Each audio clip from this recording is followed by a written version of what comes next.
उच्च न्यायालय और सर्वोच्च न्यायालय डायरेक्ट टिप्पणियां नहीं करती, लेकिन जो प्रथम प्राइमा फेसी बातें कही गई उसमें ये साफ संकेत देता है कि चुनाव आयोग को ये बातें माननी पड़ेगी।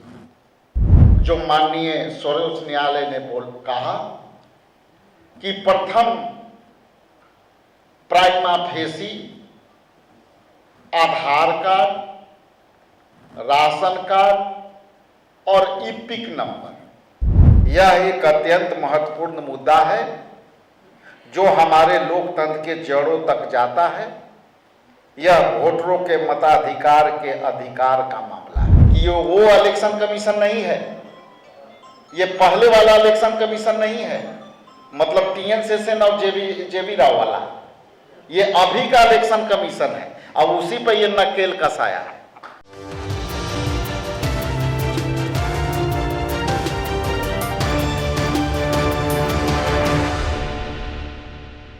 नमस्कार, आप देख रहे हैं मंथन टुडे। मैं हूं आपके साथ अंशु गोस्वामी।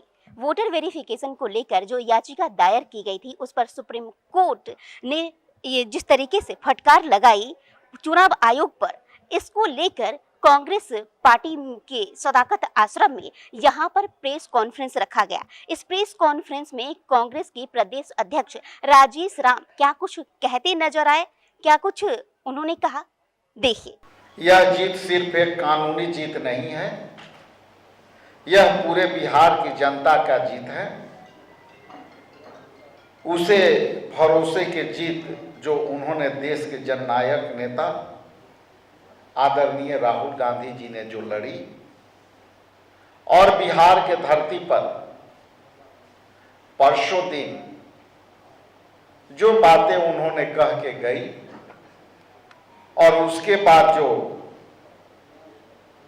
सर्वोच्च न्यायालय की जो पहल हुई, उस पहल पर 8 करोड़ वोटरों पर जो निरंकुशता का प्रभाव पड़ने वाली थी, माननीय सर्वोच्च न्यायालय ने उस पर बहुत ही कुठाराघात किया। और आज यह कहने वाजिब होगा कि सर्वोच्च न्यायालय के माननीय न्यायमूर्ति सुधांशु धूलिया ने कहा, यह एक अत्यंत महत्वपूर्ण मुद्दा है जो हमारे लोकतंत्र के जड़ों तक जाता है।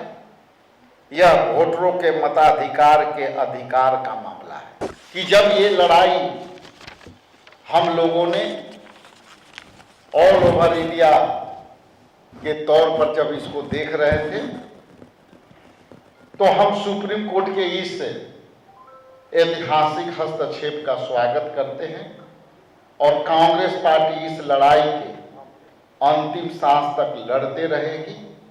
और जननायक राहुल गांधी जब जब देश में संकट आई है, वो जनहित में, जनता के हित में खड़े रहे हैं। उसी परिप्रेक्ष्य में बिहार में जो चक्का जाम कार्यक्रम हुआ, उस चक्का जाम कार्यक्रम में जो लोगों का गुस्सा, लोगों का संघर्ष का परिणाम है कि माननीय सर्वोच्च न्यायालय ने एक बहुत बड़ी पूर्ण विराम जो हस्तक्षेप किया उस पर लगी है।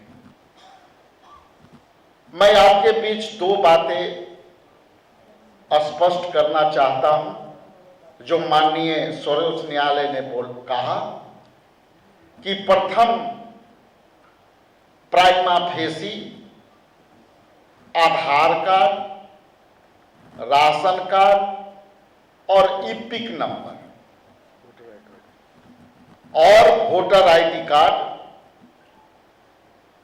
तो ये जब इसके टेक्निकली समझने वाले जो वकील होंगे और कोर्ट का जो काम करने का तरीका है, जब माननीय न्यायालय ने जब ये शब्द इस्तेमाल किया कि प्रथम प्राइमा फेसी आधार कार्ड और वोटर आईडी कार्ड को आप शामिल क्यों नहीं कर रहे हैं, मतलब इसका स्पष्ट हुआ कि बिना कहे माननीय सर्वोच्च न्यायालय ने इसे जनहित में शामिल करने के लिए इलेक्शन कमीशन को कहा। चूंकि टेक्निकली आप देखेंगे तो ये इलेक्शन कमीशन संवैधानिक संस्था है और कोई भी संवैधानिक संस्था पर उच्च न्यायालय और सर्वोच्च न्यायालय डायरेक्ट टिप्पणियां नहीं करती, लेकिन जो प्रथम प्राइमा फेसी बातें कही गई उसमें ये साफ संकेत देता है कि चुनाव आयोग को ये बातें माननी पड़ेगी। मैं आगे के लिए माइक अभय दुबे जी को सौंप रहा हूं। अध्यक्ष जी ने सारी बातें स्पष्ट रूप से रेखांकित की है। अगर आप लोगों के कोई प्रश्न हो। इस तरीके से आपकी पार्टी ये कहती आ रही थी कि लोकतंत्र खतरे में है, चुनाव आयोग के हस्तक्षेप से आपने कहा कि अब मजबूर चुनाव आयोग नजर आ रहे हैं, लग रहा है लोकतंत्र सुरक्षित है? बिल्कुल, लोकतंत्र का नींव आज भी मजबूत है। कुछ पॉलिटिकल पार्टियां इस नींव को हमेशा हिलाने का काम करती है और बीजेपी, यह स्पष्ट है कि बीजेपी हिलाती है और हम लोग उसको हिलने से रोकते हैं। लेकिन यह स्पष्ट है कि जिस तरह से माननीय सर्वोच्च न्यायालय ने टिप्पणियां की है वो सारे टिप्पणियां मेल खाती है और उन्होंने डायरेक्टली अपनी उदाहरण देके एक जजेज ने कहा कि मेरे पास यदि आज मांग लेंगे तो मेरे पास हो सकता है कि वो नहीं है। आधार 95% लोगों के पास है, माननीय उच्च न्यायालय भी ने कहा।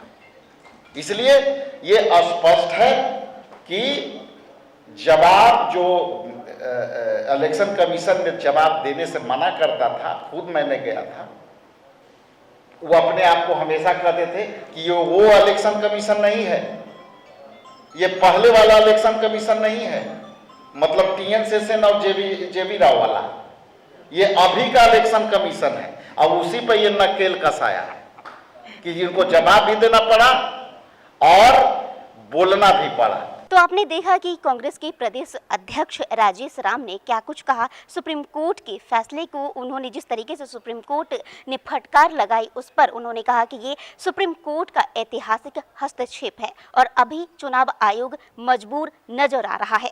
देखते रहिए मंथन टुडे। चैनल को लाइक, सब्सक्राइब, शेयर, फॉलो जरूर करें। कैमरामैन धीरज के साथ अंशु गोस्वामी, पटना।